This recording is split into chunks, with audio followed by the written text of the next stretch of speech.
Hello students, I hope कि आप सब स्वस्थ हैं।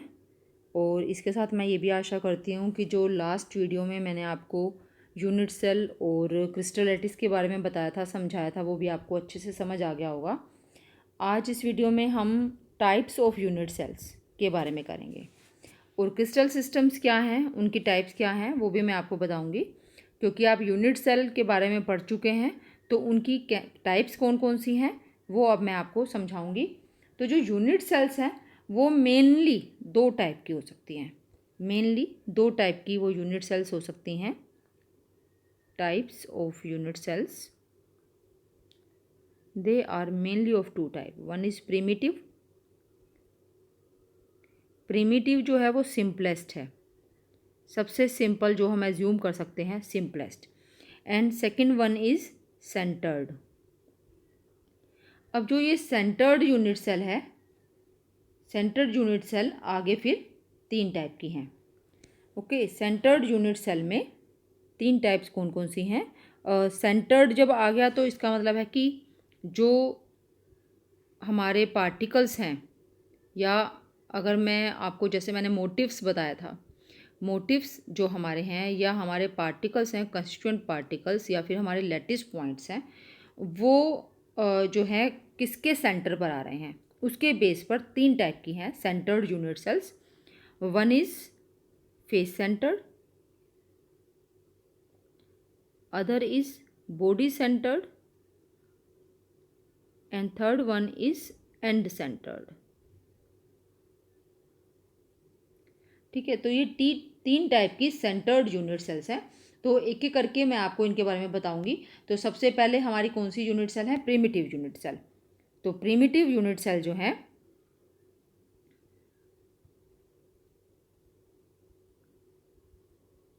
सबसे सिंपलेस्ट यूनिट सेल क्या होंगी?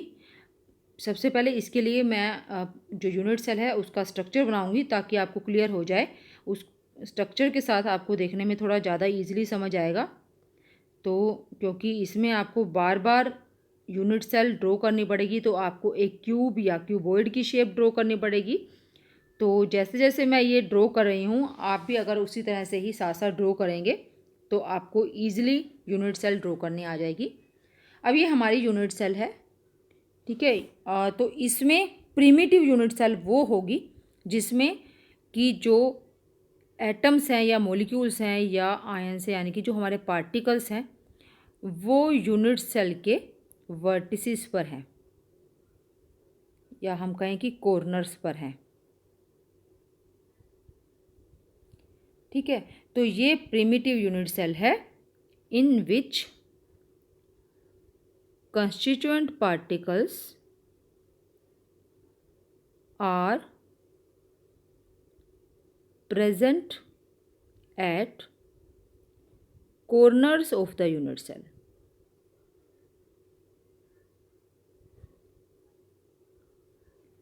ठीक है, तो ये सबसे प्रिमिटिव, जो प्रिमिटिव सिंपलेस्ट, सबसे सिंपलेस्ट यूनिट सेल है। ठीक है, तो ये तो हो गई प्रिमिटिव यूनिट सेल। इसके बाद जो हमारी सेकेंड वन है, that is centred unit cell. Centred unit cell में फिर तीन टाइप्स हैं, तो वो हम एक एक करके करेंगे। सेंटर्ड यूनिट सेल में जो फर्स्ट टाइप है, that is face centred unit cell.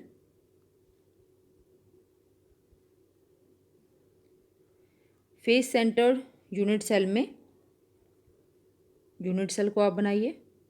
अब आपको मैं एक चीज़ और बता दूं कि जो प्रिमिटिव यूनिट सेल है, प्रिमिटिव यूनिट सेल में क्या हमने देखा कि जो पार्टिकल्स हैं वो सिर्फ यूनिट सेल के कॉर्नर्स पर हैं। और जो आप तीन टाइप के सेंटर्ड यूनिट सेल्स देखेंगे, उनमें पार्टिकल्स कॉर्नर्स पर तो होंगे ही होंगे, सभी में ही कॉर्नर्स पर तो होंगे ही। मतलब ये जो सेंटर्ड यूनिट सेल है, ये आप ये कह सकते हो कि प्रिमिटिव यूनिट सेल से ही बनी है। प्रिमिटिव यूनिट सेल से ही सेंटर्ड यूनिट सेल बनी है।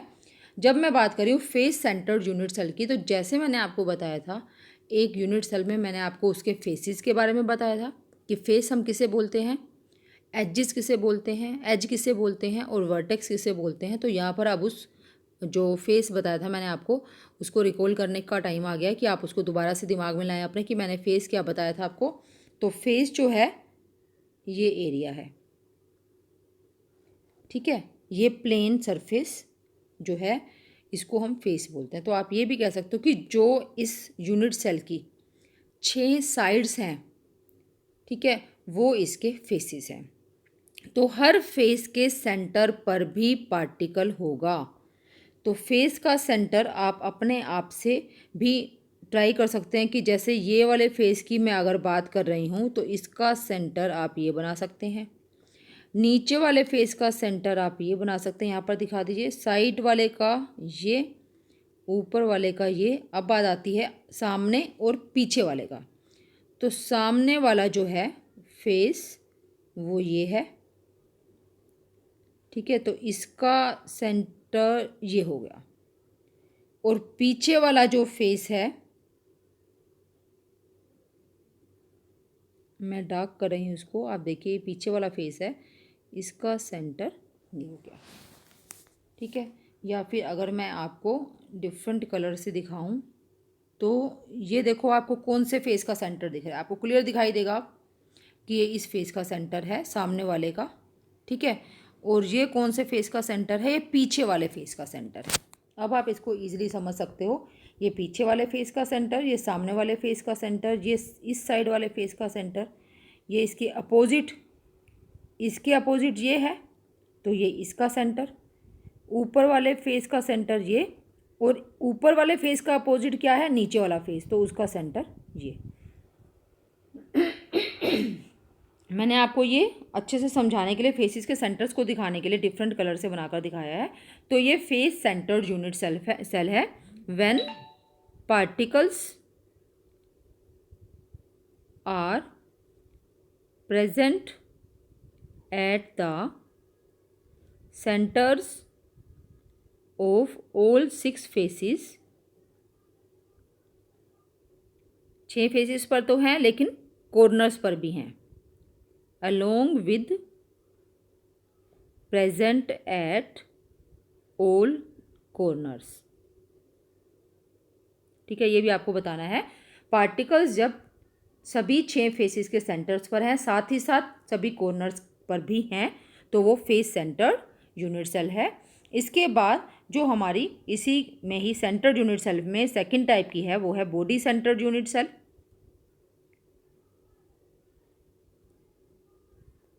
बॉडी सेंटर्ड यूनिट सेल, तो इसके लिए भी आप एक यूनिट सेल ड्रॉ करें,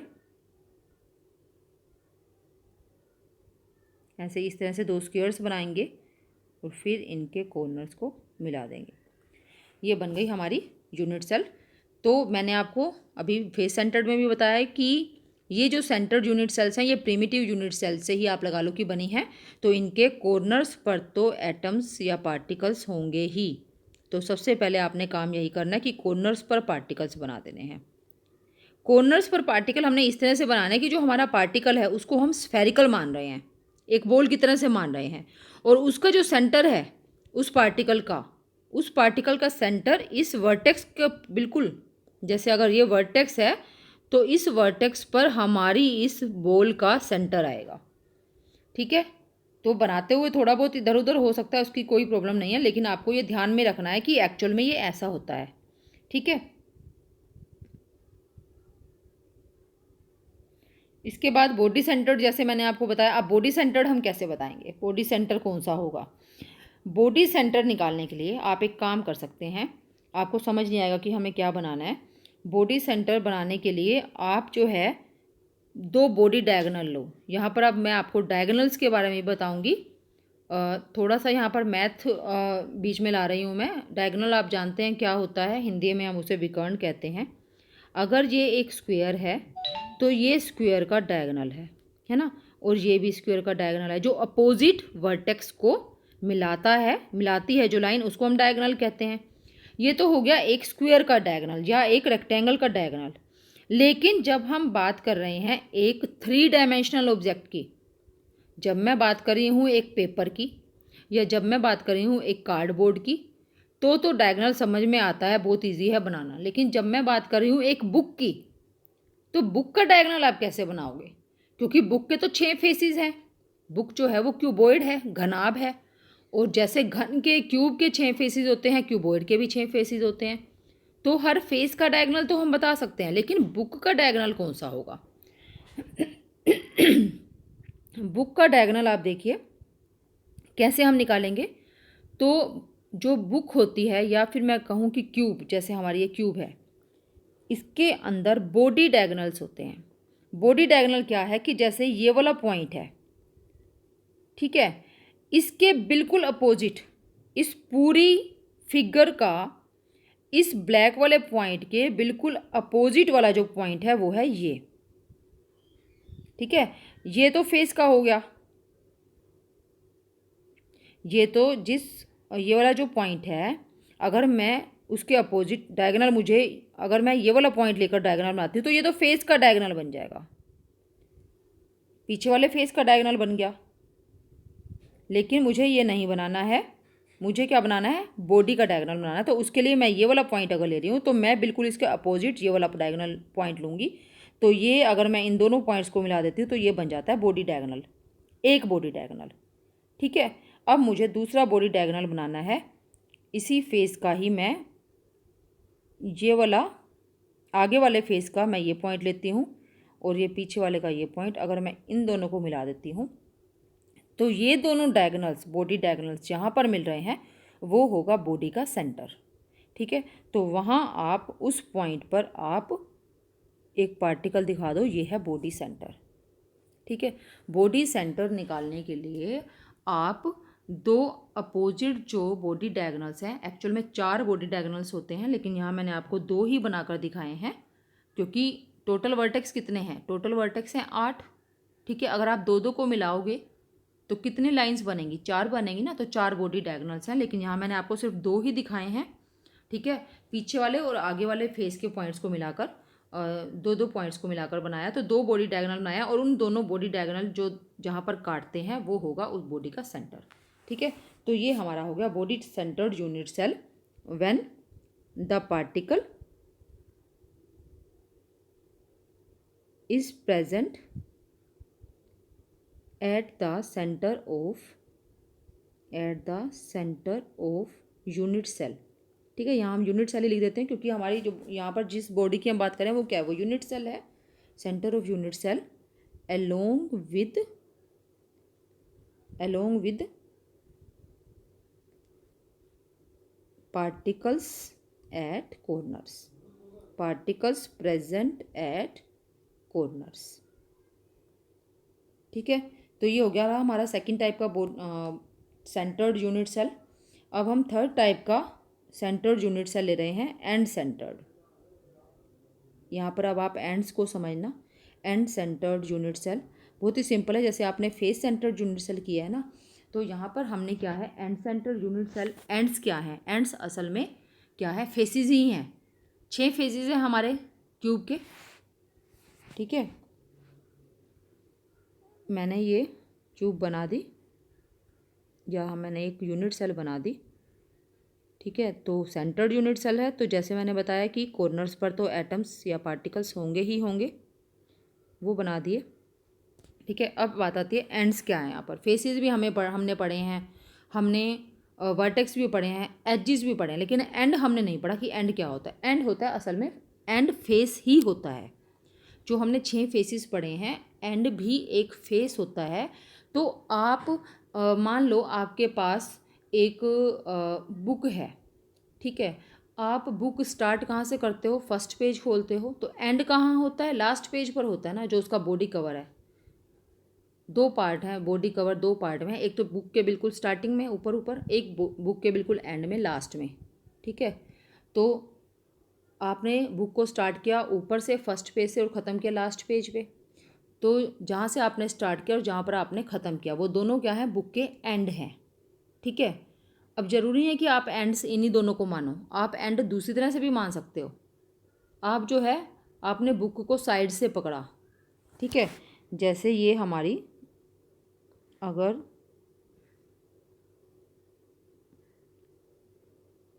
बुक है कोई,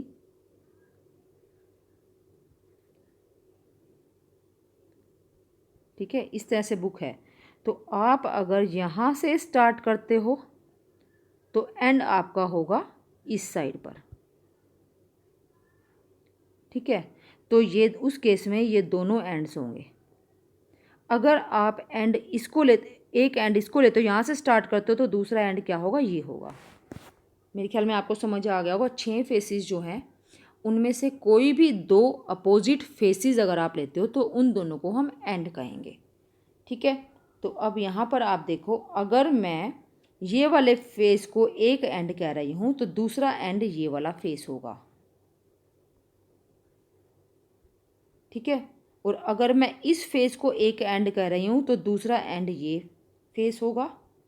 और अगर मैं इस फेस को, सामने वाले को, इसे एक एंड कह रही हूँ तो दूसरा एंड ये पीछे वाला फेस होगा।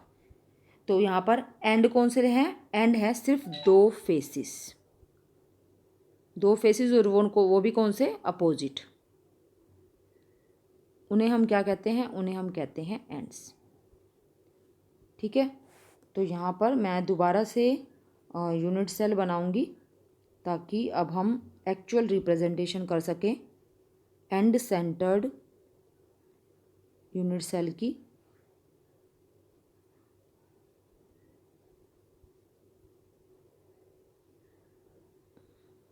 ठीक है, ये हमने प्रिमिटिव बना ली। और हम, आपकी मर्जी, आप कोई भी 2 एंड ले सकते हो, मैंने ये दोनों एंड ले लिए, ठीक है। तो ये है एंड सेंटर्ड यूनिट सेल।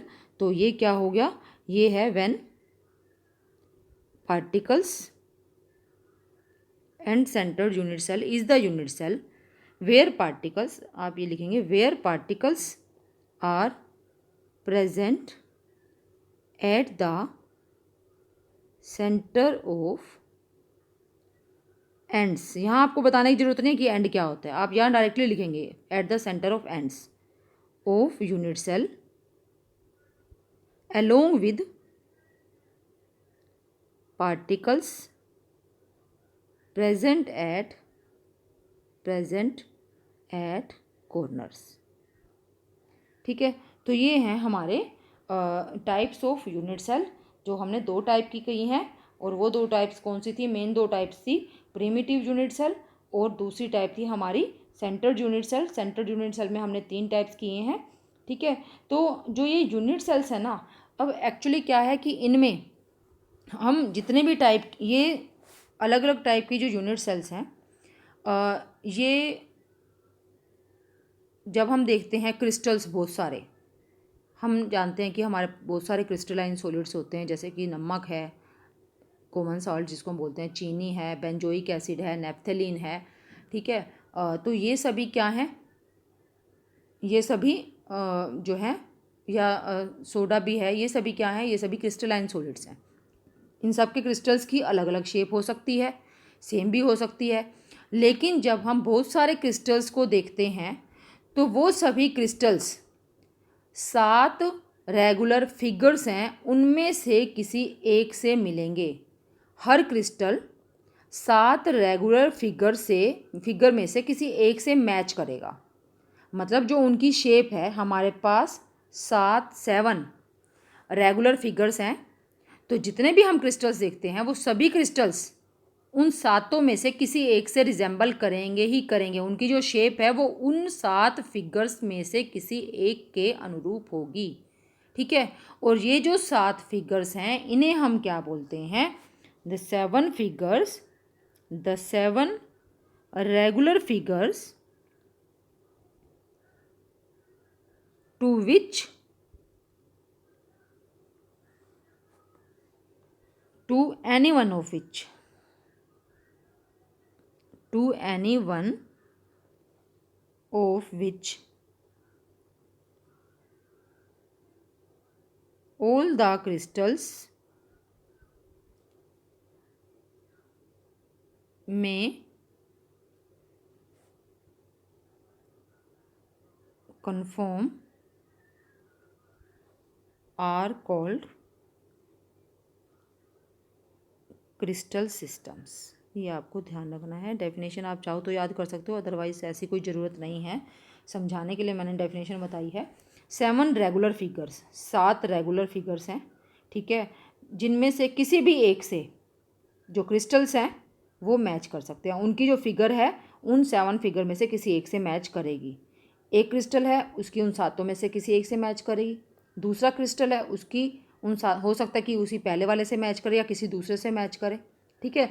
तो ये जो 7 रेगुलर फिगर्स हैं इन्हें हम बोलते हैं क्रिस्टल सिस्टम्स, ठीक है। अब हमें ये पता लगाना है कि जो हमारा क्रिस्टल है वो उन 7 क्रिस्टल सिस्टम में से किससे मैच करता है। तो वो हमें कैसे पता चलेगा, उसके लिए हमें अपने जो हमारा क्रिस्टल है उसके लिए हमें क्रिस्टल के या यूनिट सेल के डायमेंशंस और एंगल्स बिटवीन देम, ये मैंने आपको बताया था कि यूनिट सेल को हम डिस्क्राइब किससे करते हैं। 2 चीज़ों से हम यूनिट सेल को डिस्क्राइब करते हैं, एक डायमेंशन से उनकी, जिसको कि हम ए, बी और सी से डिनोट करते हैं, और एंगल से, जिनको हम अल्फ़ा, बीटा और गामा से डिनोट करते हैं। तो अगर हमें किसी क्रिस्टल की यूनिट सेल की डायमेंशंस पता है और उनके एंगल्स पता है उनके बीच के, तो हम बता सकते हैं कि हमारा जो क्रिस्टल है वो इन 7 क्रिस्टल सिस्टम में से किससे मैच करता है। क्योंकि इन 7 क्रिस्टल सिस्टम्स जो है ना, इनकी रेगुलर डायमेंशंस भी हैं, मतलब एक फ़िक्स डायमेंशंस हैं, और उनके एंगल जो हैं बीच के वो भी फिक्स हैं। तो वो 7 क्रिस्टल सिस्टम्स कौन से हैं वो आप ध्यान से समझ लीजिए। फर्स्ट जो है crystal system, that is cubic, सबसे सिंपल क्यूबिक जो आप देखते आ रहे हो। क्यूब में क्या होता है, क्यूब में सभी साइड्स इक्वल होती हैं, A is equal to B is equal to C, और सभी एंगल्स भी इक्वल होते हैं, alpha is equal to beta is equal to gamma. और कितने डिग्री के होते हैं ये एंगल्स, क्यूब में एक घन में सभी एंगल्स 90 डिग्री के होते हैं, ठीक है। तो एक जो क्रिस्टल सिस्टम है, जो पहला क्रिस्टल सिस्टम सबसे सिंपल है, वो है क्यूबिक क्रिस्टल सिस्टम। इसके बाद सेकंड अगर मैं बात करूं तो सेकंड है टेट्रागोनल। हम जो है ना यहाँ पर पहले जो इनके एंगल्स हैं उनको सेम लेकर चल रहे हैं। एंगल्स अगर सेम रहते हैं लेकिन साइड्स में डिफरेंस आ जाता है अगर, तो कौन कौन से बनते हैं, तो यहाँ मैं एंगल जो है इसके भी तीनों इक्वल हैं और 90 डिग्री के हैं। जो टेट्रागोनल क्रिस्टल सिस्टम है उसके भी साइड्स के बीच के जो एंगल्स हैं वो सभी इक्वल हैं और 90 डिग्री के हैं, लेकिन इसमें कोई 2 साइड्स तो मिलती हैं लेकिन तीसरी साइड उनके इक्वल नहीं है, जो तीसरी डायमेंशन है वो उसके इक्वल नहीं है, ठीक है। तो मैंने आपको ये समझाया भी था कि कोई भी 2 हो सकती हैं, A is equal to B हो सकती है, बी इज इक्वल टू सी हो सकती है, मतलब तीसरी डिफर करनी चाहिए। लेकिन नॉर्मली क्या है, क्योंकि हम सिमिलैरिटी जाती है, हम सोचते हैं कि एक सिस्टम बना रहा है हमारे पढ़ने में, इसलिए हम ए बी को ही इक्वल ले लेते हैं। जो पहले वाली 2 हैं उनको हम इक्वल ले लेते हैं और तीसरी वाले को हम डिफर दिखा देते हैं, ठीक है। तो दूसरी ये आपको याद रखनी है कि जो हमारे 7 क्रिस्टल सिस्टम्स हैं उनकी जो कैरेक्टरिस्टिक्स हैं, यूनिट सेल्स की मैंने कैरेक्टरिस्टिक्स को क्या बताई थी आपको, डायमेंशंस बताई थी और उनके बीच के एंगल्स बताए थे। तो ये 7 क्रिस्टल सिस्टम्स की भी आपको कैरेक्टरिस्टिक्स यानी कि उनकी साइड्स और उनके बीच के एंगल्स आपको याद रखने हैं। First is cubic, second is tetragonal, third is orthorhombic. इसमें भी बिल्कुल सेम इन दोनों की तरह से all the angles are equal to 90 degree, लेकिन यहाँ पर तीनों में से कोई भी साइड किसी दूसरे के इक्वल नहीं है। यहाँ तक आपने देखा कि सभी एंगल्स इक्वल चल रहे थे और 90 डिग्री के चल रहे थे। लेकिन अब हम नेक्स्ट टाइप की देखते हैं, जैसे हम लेते हैं हेक्सागोनल, ठीक है। अब हम नेक्स्ट हेक्सागोनल ले रहे हैं। हेक्सागोनल में क्या है, हेक्सागोनल में 2 साइड्स इक्वल हैं लेकिन तीसरी जो है वो इसके इक्वल नहीं है, और इसमें 2 एंगल्स भी इक्वल हैं। जो 2 साइड्स इक्वल है ना उन्हीं के ही एंगल्स आपने देखने हैं। ए को मैंने बताया था अल्फ़ा के सामने वाला, और बी को जो बीटा बताया था वो बी के सामने वाला। अगर आप ए और बी इक्वल लिख रहे हो तो अल्फ़ा और बीटा इक्वल हैं किसके, 90 डिग्री के, ठीक है। लेकिन जो गामा है, जो थर्ड एंगल है दैट इज़ 120 डिग्री, ये आपको ध्यान रखना है। ओके और फिर इसके बाद आता है fifth crystal system and that is rhombohedral, या हम इसको ट्राइगोनल भी कहते हैं। ठीक है, इसमें तीनों साइड्स इक्वल हैं, A is equal to B is equal to C, लेकिन कोई भी एंगल 90 डिग्री के इक्वल नहीं है। कोई भी एंगल 90 डिग्री के इक्वल नहीं है, उसका मतलब ये नहीं है कि वो आपस में भी इक्वल नहीं है, आपस में वो इक्वल हैं लेकिन 90 डिग्री के इक्वल नहीं है। 90 डिग्री से कम हो सकते हैं या ज़्यादा हो सकते हैं।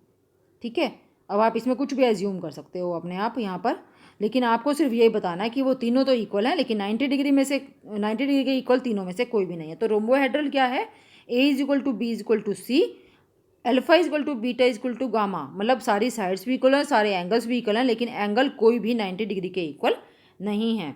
तो आप इसको अगर क्यूबिक के साथ याद रखोगे, क्यूबिक के साथ ही याद रखो तो ज़्यादा अच्छा होगा, क्योंकि उससे आपको थोड़ा सा ईजी रहेगा। क्यूबिक में भी सब कुछ सेम है, रोम्बोहेड्रल में भी सब कुछ सेम है, बस रोम्बोहेड्रल डिफर कहाँ पर करती है, एंगल्स में, कि वो अभी सभी एंगल्स इक्वल तो हैं लेकिन 90 डिग्री के इक्वल नहीं हैं।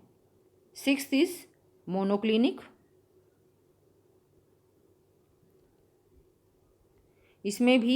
इसमें कोई भी साइड, कोई भी डायमेंशन जो है वो इक्वल नहीं है। दो एंगल इक्वल है, alpha is equal to beta, और वो जो इक्वल है वो है 90 डिग्री के, और तीसरा जो एंगल है वो 90 डिग्री के इक्वल नहीं, सॉरी यहाँ पर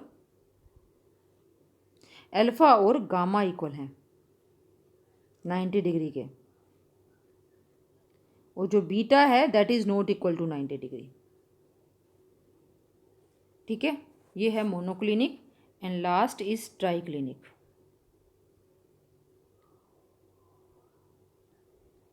ट्राइक्लिनिक में इसी तरह से ही कोई भी साइड इक्वल नहीं है,